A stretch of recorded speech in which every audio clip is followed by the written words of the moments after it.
When it comes to the LNU, the SCU, and the CZU Lightning Complex wildfires, I've got some great news for you, but I've also got some bad news. So throughout this video, we're going to be going over all the most recent numbers, the forecast for what you can expect over the next couple of days, and then towards the end of this video, I put together some charts that show how these fires have progressed over time. So make sure to stay tuned for that. I think it'll be helpful for some people to see. The first fire I want to talk about is the LNU Lightning Complex. With regards to this map, this line here shows the fire perimeter, and these red dots show some of the hotspots that are being picked up by a satellite in space. Now, that being said, you can see some of these hotspots on the western edge of this west fire. Now, I know this has been an area of difficulty for firefighters. It's rugged terrain, there's a lot of big fuels, so they're actively working to control this area. The number one priority when it comes to this west zone, though, is on the eastern and southern edge of this fire. You can see this is close to some of the higher populated areas, so CAL FIRE is working hard to connect all their various lines, dig some new dozer lines, drop some retardant, to really create a perimeter between this fire and those high populated areas. Now, when it comes to the big fire, there's some good news and bad news. I guess we'll just start with the bad news. This area right here is getting pretty critical, and I'd say this finger especially is the really major critical part of this fire. As we work from Calistoga up into Middletown, you can see there are some hot spots on the edge of this finger. I do know CAL FIRE is working extremely hard to really dig a bunch of new lines around here, drop retardant to try to just stop this fire in its tracks. I also know with regards to this northern edge, they've been fighting fire with fire. They've been taking advantage of some of the more favorable nighttime conditions and actually burning out some of this vegetation. So by the time this hotspot gets to this area, there's going to be no more vegetation to fuel the fire, and hopefully it'll stop in its tracks. Now on the east side, there's some great news. I've heard that the east side right here is now in the mop-up stage, which means it's really done advancing in this area. When it comes to the south edge, there's also some good news. Now, looking at the cities of Vacaville and Fairfield, these are around the southern edge, and you can see there aren't really any hotspots left here. So CAL FIRE says they're in the process of trying to repopulate some of these areas. Now, big trees get damaged by fires, and then there's risk of them falling down in the wind. So I've heard CAL FIRE is trying to clear out some of those more dangerous areas before they let people back in. So make sure to stay updated with all the recent evacuations. So looking at the LNU Lightning Complex, you can see it's now up over 350,000 acres. It is officially the third largest wildfire in the history of California. The good news, though, it's up to 27% containment. This is really due to a lot of hard work from CAL FIRE and some favorable weather conditions over the last 24 hours. Again, with evacuations, there's more than I can even try to count, so you can check the CAL FIRE website for those updates. Now, this is where some of the bad news comes in. We're now up to 937 structures destroyed, 4 injuries, and unfortunately, we are now at 5 fatalities. So if you or any of your loved ones have been affected by these wildfires, my thoughts and prayers go out to you. When it comes to personnel and equipment, though, there is some good news. We're up over 2,000 personnel. We got 18 crews, 12 helicopters, 304 engines, 41 dozers, and 50 water tenders. I know these numbers just keep going up and up every single day as we're getting help from a number of different states, even a couple different countries, and also the National Guard. So hopefully these numbers will just continue to rise. Looking at the forecast for Calistoga, I would say it's some great news.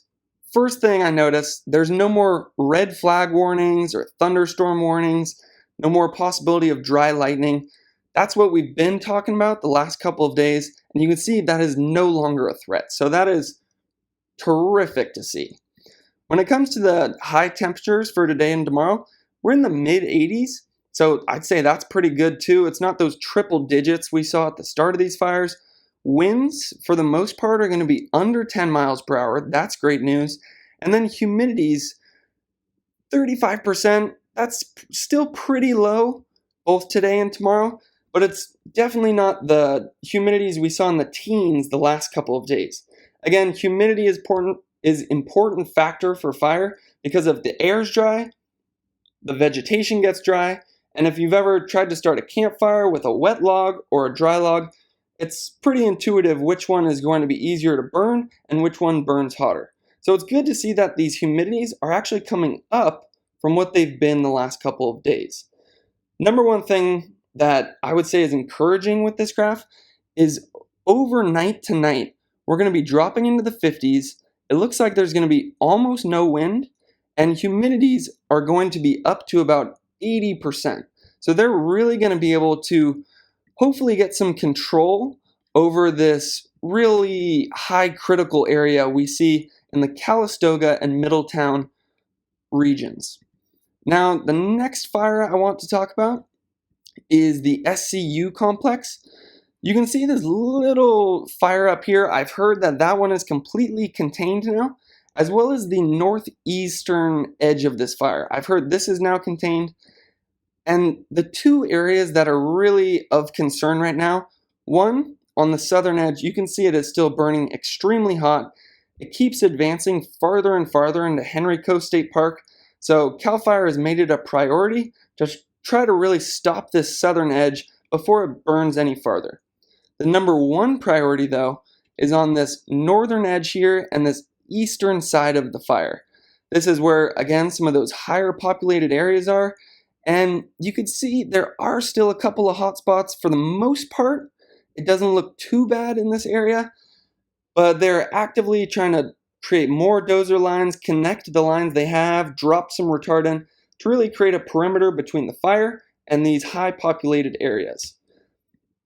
Now, if we look at the forecast, before we go with the forecast, let's look at the numbers for this. So it's up to 360,000 acres. That is now the second largest wildfire in the history of California. It just passed up LNU yesterday. Containment is up to 15%. I believe part of the reason that number is low is mainly just because of this southern edge that just keeps burning farther and farther every single day into Henrico State Park. Now, when it comes to evacuations, you can check the CAL FIRE website. I do know they're trying to repopulate some of these areas, but their number one concern is life safety, so they're really not trying to rush it on that front. It's up to 18 structures destroyed. We have 5 injuries, over 1,000 personnel on this, and I know this fire in particular has been getting help from Arizona, Idaho, New Mexico, Oregon, Washington, the National Guard, and more help is on the way from Montana, Utah, and Texas. So that's great to see. And when it comes to some of the equipment, we got 5 helicopters, 162 engines, 40 dozers, 42 water tenders. So these numbers keep rising. They're going to continue to rise. So we're gonna really get some much needed help on this fire. One last thing I will say about the SCU Complex fire map is there was a fire that actually got sparked by that lightning that was associated with those thunderstorms the other day. I'm happy to say, though, CAL FIRE has contained that new fire that popped up. So that is great news there. There's also some good news when it comes to the weather forecast. You can see no more red flag warning, no more thunderstorm warning. So there's going to be no more fires popping up due to dry lightning. And you can see the temperatures mid-80s. It's pretty similar to what we're seeing with the other fires. Winds, for the most part, are going to be under 10 miles per hour. That's good to see. And humidities are way up from what they were last week. You can see we're up to 50% basically today and tomorrow. And then those overnight hours, that's really where CAL FIRE is going to be able to get some containment tonight, dropping into the 60s, almost no wind, and high humidity. So that is great news when it comes to fire suppression for the overnight hours tonight. So the next fire I want to talk about is the CZU Lightning Complex. And really the main area of concern and the number one priority for CAL FIRE at this point is in the southern edge of this fire, in the Ben Lomond, UC Santa Cruz area. You can see there are still some hot spots on this. So there is still some heat and some fire in this area. I know CAL FIRE is working extremely hard to connect the lines to protect the eastern edge and the southern edge. And when it comes to the southern edge, they not only have one line, but actually two protecting Santa Cruz and UC Santa Cruz. So that's great to hear. Before I go any farther, I would like to apologize for anybody who lives in this region. When I make these videos, I have about 15 tabs open, and for whatever reason, in my last few videos, I have accidentally skipped over the CZU stats page. So without further ado, here are the numbers for the CZU Lightning Complex. We're up to 78,000 acres. That's not as bad as the other fires, but certainly not what you want to see. The good news is it seems to have been slowing down the last few days, and we're up to 17% containment. And when it comes to the weather forecast, it's looking really good for this area, so I think that containment number is going to continue to go up.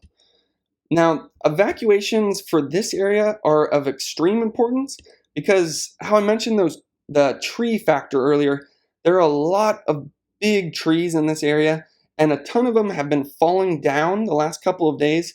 So really check those evacuation locations before moving back into the area. So we're up to 330 structures destroyed, and unfortunately there has now been one confirmed fatality associated with this fire.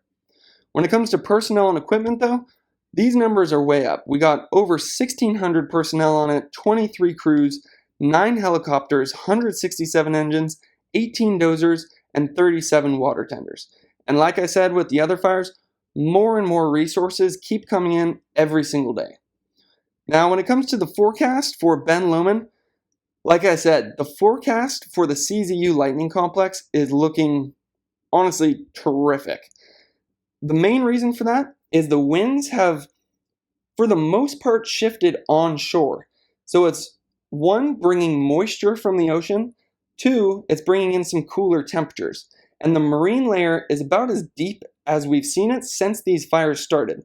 Basically what that means is there's going to be some coastal fog that is really going to help with fire suppression efforts.